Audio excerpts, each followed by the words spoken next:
Welcome back, everyone, to What Kids Need to Succeed. We're talking about developmental assets and things that you can give your children at home that will help them exceed. I say this every week, but you do not need every single developmental asset in order for your child to have a good chance at success. But I do want to go over them all so you can find ways that you can implement these in your home.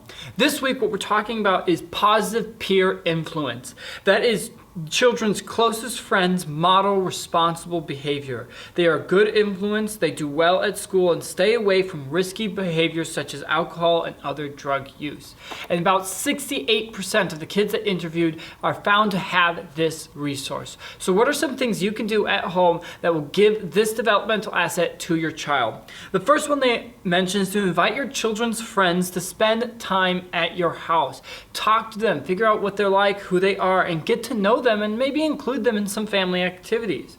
And then maybe talk to your kids about their friends.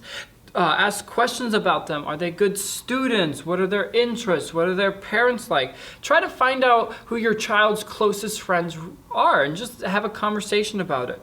And I really like this one. It says, affirm positive friendships without going overboard. You want to affirm and be positive in the way that you help your child. So it says things like, hey, Jeff's a really cool kid. He seems really kind and nice. I'm really glad that you invited him over. Not going overboard and not being like, you need to hang out with Jeff more. He's a good influence on you. Make sure you do. Just gently affirming positive friendships in your life.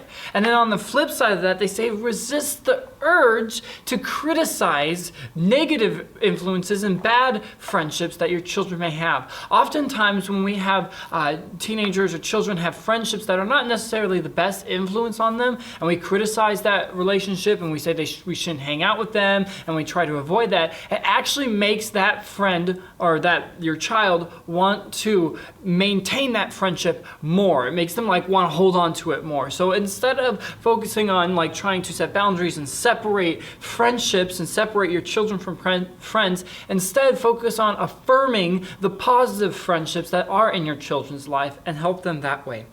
And don't jump to conclusions based on how your child's friend looks. I know there can be so many different assumptions about how they might look and when they come in and everything like that, but don't make assumptions on their character when they come in. And that can be sometimes really easy to do, especially with your children. And lastly, children learn by example. So take a good look at yourself. Reflect, look at your friendships. What do your close friendships, what do the friendships you have say to your child? Are they good influences on you? Are they supporting you? Are they the type of friendship that if the positions were switched and you were the child, would it be a friendship that you would want your child to have? Ask yourself that and take a good look at yourself. Now, these are just a couple things for you to look at and go over. Maybe you want to go back in the video and pause and really think about some of these things and see if there's any way that you can implement some of this developmental asset in your house.